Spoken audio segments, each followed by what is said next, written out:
La simple et complète définition du chrétien donnée par la Bible est la suivante. Un chrétien est habité par l'Esprit du Seigneur Jésus-Christ. Pas habité pour quelques jours ou quelques temps, ou quelques minutes, ou même pour quelques heures ou quelques mois, mais pour toujours. Ce que le Seigneur donne, il le donne pour l'éternité. S'il donne la joie, c'est une joie éternelle. S'il donne un royaume, c'est un royaume éternel. S'il donne un amour, c'est un amour éternel. Notre héritage est éternel. Nous devons avoir une vie éternelle pour vivre avec lui pour toujours. Si quelqu'un n'a pas l'esprit de Christ, il ne lui appartient pas. Romains 8, 9. Nous sommes changés par lui. Nous avons lu par la parole de Dieu qu'à moins d'être transformés, nous demeurerons hors du royaume de Dieu. Quel changement a lieu si nous sommes en Christ? Si quelqu'un est en Christ, il est une nouvelle créature. Les choses anciennes sont passées. Voici toutes choses sont devenues nouvelles. Quelles sont donc ces choses? Ézéchiel 36, 26, 27, c'est la première chose qui arrive. Je vous donnerai un cœur nouveau. Le cœur est le siège des sentiments, de l'affection. Et si nous n'avons pas un nouveau cœur, nous ne pouvons pas aimer Dieu. Nous aimons le monde parce que notre vieux cœur aime les choses mondaines. En recevant un cœur nouveau, nous aimons les choses célestes. Affectionnez-vous aux choses d'en haut et non à celles qui sont sur la terre. Colossiens 3, 2.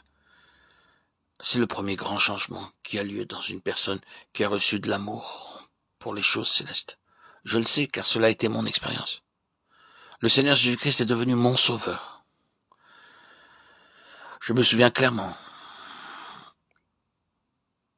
qu'avec mon baptême, j'ai été transformé. Avant, j'étais dans les ténèbres, dans les plaisirs mondains, dans la maladie qui était mienne pendant plus de 34 ans. J'ai été baptisé à 51 ans et dès l'âge de 17 ans, même un peu avant, dans ma préadolescence, j'avais déjà des signes de bipolarité, de mal-être existentiel.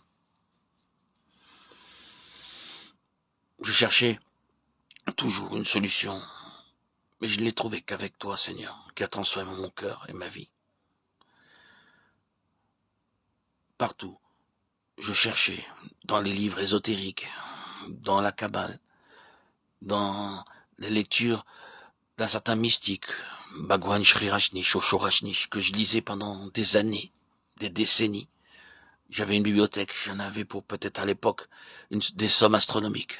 Chaque semaine, j'allais acheter un nouveau livre de cet homme, qui s'est avéré après que c'était pas celui qui pouvait me faire connaître la parole.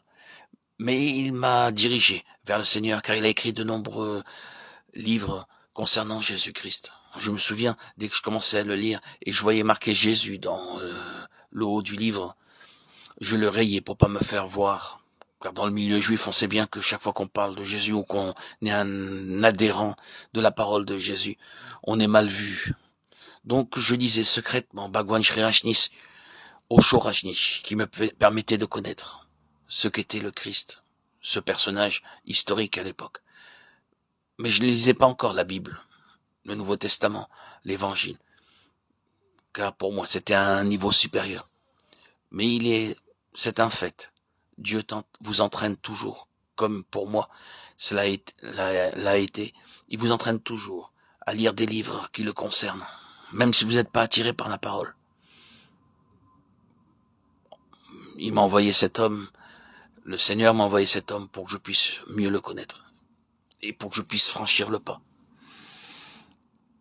Ensuite, Seigneur, je lisais secrètement la Bible et avec les Écritures, j'étais convaincu, toujours un petit peu bancal puisque je n'avais pas reçu l'Esprit Saint qui m'a donné la certitude que tu es vivant, bel et bien vivant.